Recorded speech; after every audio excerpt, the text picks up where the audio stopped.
So hello guys, welcome back to my channel अर्थशास्त्र की नगरी। सो गाइज, जैसा कि आपने थंबनेल के अंदर देख ही लिया है, जी हाँ, हम बात करने वाले हैं क्लास 11th की इकोनॉमिक्स के सिलेबस के रिगार्डिंग।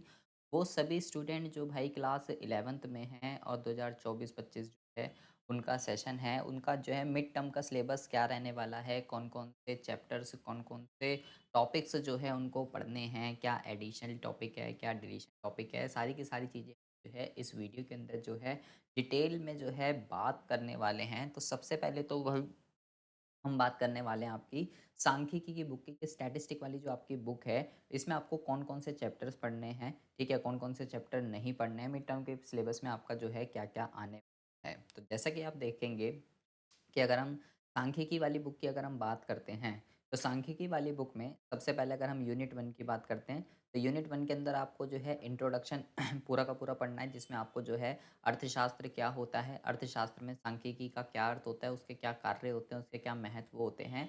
कंप्लीट थ्योरेटिकल है ये पूरा का पूरा, ठीक है? जिसमें आपको स्टैटिस्टिक आखिर है क्या, प्रॉपर आपको जो है डिटेल में थ्योरेटिकल इसका जो है आपको नॉलेज दी जाती है। और सबसे अच्छी बात क्या है, यहाँ से क्वेश्चन जो है आपका फिक्स है, एग्ज़ाम के अंदर जो है आता ही आता है, ठीक है? तो इसको आप जो है बहुत ही अच्छे से, जो कहते हैं बहुत ही अच्छे से आप इस टॉपिक को जो है करके जाएँगे थ्योरी में, फिक्स क्वेश्चन है, फिक्स आएगा ही आएगा, ठीक है? उसके बाद हम बात करते हैं यूनिट 2 की। यूनिट 2 में अगर आप देखेंगे, तो यूनिट 2 के अंदर आपको आँकड़ों का संग्रहण, कलेक्शन जो है किस तरीके से होता है, ठीक है? उसका संगठन किस तरीके से होता है और उसका प्रस्तुतिकरण किस तरीके से होता है। ये 3 टॉपिक आपको पढ़ने हैं, जिसमें सबसे पहले अगर हम बात करते हैं, सबसे पहले हम बात करते हैं कि आँकड़ों का जो संग्रहण होता है, उसके अंदर हमको जो है क्या-क्या पढ़ना है। इसके अंदर हमें प्राथमिक और माध्यमिक, मतलब कि प्राथमिक और द्वितीयक स्रोत, डेटा के जो स्रोत होते हैं, ठीक है? प्राइमरी और सेकेंडरी डेटा, ये क्या होता है, इसको बहुत ही अच्छे से आपको जो है पढ़ना है, ठीक है? यहाँ पे जो है नमूनाकरण की अवधारणा के साथ, मतलब कि सैंपलिंग जो है वो क्या होती है, बुनियादी डेटा कैसे एकत्रित किया जाता है, इसके साथ-साथ सबसे इम्पोर्टेंट टॉपिक जो आपको पढ़ना है जब आप पढ़ेंगे यहाँ पे, प्राथमिक डेटा क्या होता है, ठीक है? सेकेंडरी डेटा सोर्स ऑफ क्या होता है, कौन-कौन से मेथड्स होते हैं, ठीक है? सैंपलिंग क्या होती है, जब ये चीज़ें आप पढ़ोगे, तो यहाँ पे आप जो है सबसे इम्पोर्टेंट चीज़ सैंपलिंग के अंदर मेथड आप पढ़ोगे,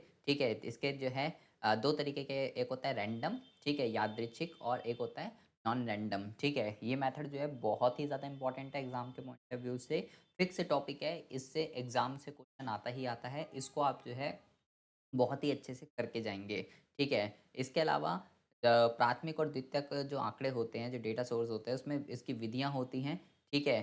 द्वितीयक डेटा के कुछ महत्वपूर्ण स्रोत होते हैं, ठीक है? मतलब कि जब आपको पता चल जाएगा प्राइमरी डेटा क्या होता है, सेकेंडरी डेटा क्या होता है, प्राइमरी डेटा कहाँ-कहाँ से मिलता है, कौन-कौन से मेथड्स होते हैं, सेकेंडरी डेटा क्या होता है, कौन-कौन से मेथड्स होते हैं। तो सेकेंडरी डेटा के अंदर जो हमको मेन सोर्स जो होता है हमारा सेंसस होता है, ठीक है? या राष्ट्रीय नमूना सर्वेक्षण संगठन जो होता है, ये 2 मेन सोर्स होते हैं सेकेंडरी डेटा के, ठीक है? तो ये सारे के सारे आपको पढ़ने हैं कलेक्शन ऑफ डेटा के अंदर, ठीक है? उसके बाद हम बात करते हैं, उसके बाद हम बात करते हैं आँकड़ों का संगठन, ठीक है? इसके अंदर आपको क्या क पढ़ना है, इसके अंदर आपको पढ़ना है चर का क्या मतलब होता है, वेरिएबल्स जो हैं क्या होते हैं, वेरिएबल्स कितने टाइप के होते हैं, आवर्ती वितरण जो है ये क्या होता है, ठीक है? ये सारी की सारी चीज़ें अगर आपको जो है पढ़नी है। इसके अलावा अगर हम बात करते हैं आँकड़ों के प्रस्तुतिकरण की, तो यहाँ पे आपको जो है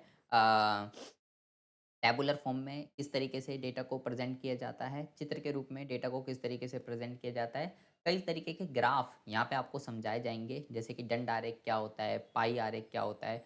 अब ग्राफ तो कई सारे होते हैं, ठीक है? लेकिन मेनली जो यहाँ पे लिखा है ना, दंड और पाई, पाई चार्ट के ऊपर ये समझ लीजिए भाई फिक्स क्वेश्चन है एग्ज़ाम में, पाई चार्ट के ऊपर जो है क्वेश्चन आता ही आता है।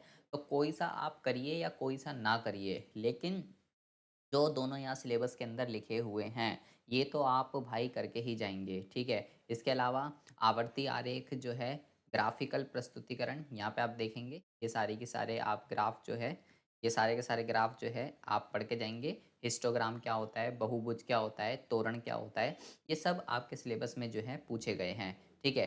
पाई चार्ट, त्वरण, ठीक है? और हिस्टोग्राम, दंड आरेख, ये सारे भाई एग्ज़ाम के पॉइंट ऑफ व्यू से बहुत ज़्यादा इम्पोर्टेंट है। सबसे ज़्यादा सबसे ज़्यादा पाई चार्ट और तोरण, ठीक है? इसके ऊपर एग्ज़ाम में क्वेश्चन आता ही आता है, तो इन चार्टों को बहुत ही अच्छे से आप जो है करके जाएँगे, ठीक है? इसके अलावा समय श्रृंखला ग्राफ किस तरीके से बनता है, ठीक है? टाइम फ्रेम वाला ये ग्राफ है, ठीक है? अंकगणितीय रेखा ग्राफ जिसको हम टाइम सीरीज़ कह सकते हो, टाइम सीरीज़ ग्राफ कह सकते हो कि लाइक इस तरीके से ये कुछ बनता है, ठीक है? टाइम के साथ-साथ जो ग्राफ होता है जिसमें एक तरफ आपको सन वगैरह दे रखे होंगे, ये इतना इम्पोर्टेंट नहीं है, ठीक है? जो इम्पोर्टेंट है वो है, लेकिन आपको पढ़ना है सिलेबस के अंदर, ये है। ठीक है जी? तो सबसे पहले हम बात कर लेते हैं यूनिट 1 में बता दिया मैंने पूरा का पूरा इंट्रोडक्शन है। स्टैटिस्टिक आपको क्या होती है ये बताई जाएगी। यूनिट 2 में संग्रहण, संगठन, प्रस्तुतिकरण। संग्रहण में क्या पढ़ना है, प्रस्तुतिकरण में क्या पढ़ना है और संगठन में क्या पढ़ना है। कंप्लीट एक-एक चीज़ डिटेल में आपको जो है बता दी है। कौन-कौन से डायग्राम पढ़ने हैं आपको, क्या-क्या टॉपिक पढ़ने हैं, कौन-सा इम्पोर्टेंट है, कौन-सा नहीं है। Random sampling, non random sampling, प्राथमिक आँकड़े, द्वितीयक आँकड़े, उसकी विधियाँ। भाई एक-एक चीज़ आपको जो है यहाँ पे बहुत ही अच्छे से पढ़नी है। ठीक है जी? उसके बाद हम बात करते हैं, ये हो गए आपके 2 यूनिट के बारे में। ये 2 यूनिट जो हैं आपकी ये 2 यूनिट जो हैं आपकी, ये आपकी आने वाली हैं, ये आपकी आने वाली हैं सांख्यिकी के अंदर, ठीक है? अब हम बात करते हैं व्यष्टि अर्थशास्त्र की। व्यष्टि अर्थशास्त्र की अगर हम बात करते हैं, तो व्यष्टि अर्थशास्त्र के अंदर सबसे पहले आपको जो पढ़ना है व्यष्टि अर्थशास्त्र के अंदर सबसे पहले आपको इंट्रोडक्शन पढ़ाया जाएगा कि व्यष्टि क्या होती है, समष्टि क्या होती है, व्यष्टि और समष्टि का क्या अर्थ होता है, सकारात्मक और आदर्शात्मक अर्थशास्त्र क्या होता है, अर्थव्यवस्था क्या होती है, अर्थव्यवस्था की केंद्रीय समस्याएं क्या, कैसे और किसके लिए उत्पादन करें। ये जो है मेरे भाई फिक्स क्वेश्चन है, फिक्स एग्जाम के अंदर ये आता ही आता है। आप ये इसको जो है ये समझ लो घोल कर आपको जो है पी जाना है। पीपीसी वक्र क्या होता है, उत्पादन संभावना वक्र, अवसर लागत जो है ये क्या होती है, मोस्ट इम्पोर्टेंट टॉपिक है, ठीक है? इसको आपको बहुत ही अच्छे से डिटेल में इसको आपको जो है पढ़ के जाना है। सारे के सारे टॉपिक उत्पादन संभावना वक्र, अवसर लागत और अर्थव्यवस्था की केंद्रीय समस्याएँ, ये बहुत इम्पोर्टेंट है, फिक्स टॉपिक है एग्ज़ाम के अंदर। तो सबसे पहले आपको इंट्रोडक्शन वाले चैप्टर के अंदर ये सारे के सारे टॉपिक आपको जो है पढ़ लेने हैं। उसके बाद हम बात करते हैं कंज़्यूमर इक्विलिब्रियम और डिमांड की, जिसके अंदर आपको सबसे पहले क्या पढ़ना है, जिसके अंदर सबसे पहले आपको जो पढ़ना है, सबसे पहले आपको पढ़ना है भोक्ता का संतुलन क्या होता है? इसके लिए आपको सबसे पहले उपयोगिता का अर्थ पढ़ना पड़ेगा, सीमांत उपयोगिता क्या होती है? हर आसमान सीमांत उपयोगिता का नियम क्या होता है?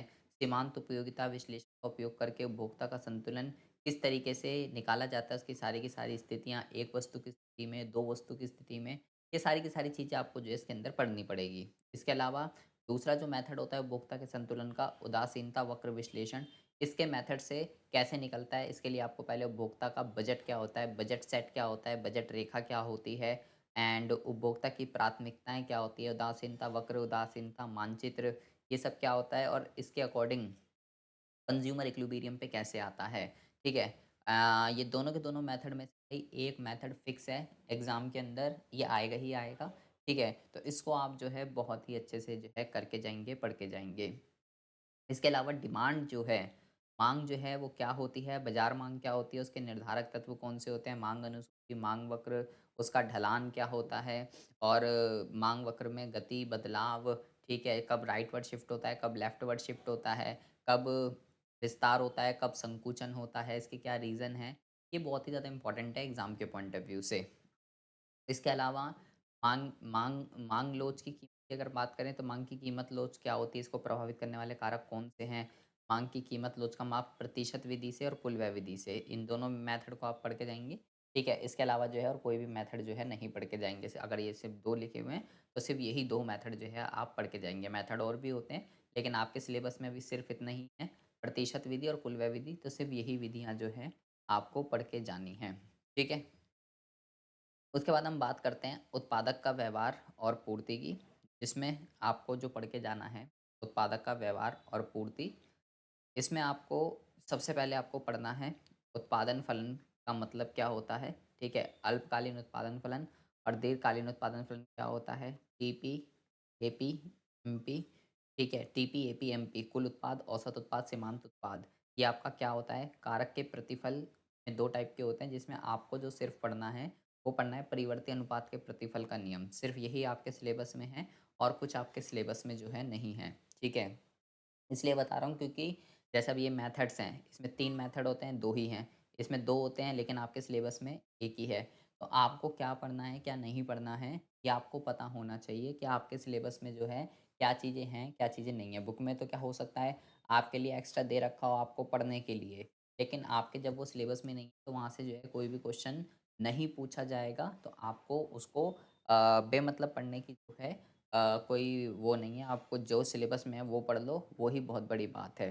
ठीक है जी? तो ये आपका जो है व्यष्टि अर्थशास्त्र का जो है कंप्लीट आपका जो है सिलेबस है। आई होप आपको जो है बहुत ही अच्छे से जो है समझ में आ गया होगा। ठीक है? इसमें आपको कोई भी डाउट आ रहा है, कोई भी इश्यू आ रहा है, कोई भी चीज़ समझ में ना आ रही है, आप मेरे को कमेंट बॉक्स में कमेंट कर सकते हैं। ठीक है? या आप मुझे जो है इंस्टाग्राम पर भी जो है मुझे फ़ॉलो कर सकते हैं। इससे रिलेटेड आपको कोई भी डाउट है, कोई भी इश्यू है, कोई चैप्टर, कोई वीडियो आपको ना मिल रही हो, ठीक है? तो आप मेरे से इंस्टाग्राम पे जो है मेरे से पूछ सकते हैं या कमेंट बॉक्स में आप जो है कमेंट भी कर सकते हैं। ठीक है? इसके अलावा आपको क्लास 11th की इकोनॉमिक्स के अंदर कुछ भी आपको चाहिए, कुछ भी टॉपिक, कोई भी वीडियो आपको चाहिए, तो आप मुझे कमेंट बॉक्स में कमेंट कर सकते हैं। ठीक है? वीडियो को अगर आपने लाइक नहीं किया है तो प्लीज़ इस वीडियो को ज़्यादा से ज़्यादा लाइक और अपने फ्रेंड्स में शेयर ज़रूर कीजिएगा। मिलते हैं आपसे नेक्स्ट वीडियो में ऐसे इंटरेस्टिंग टॉपिक के साथ। तब तक के लिए have a good day. Bye bye. Take care.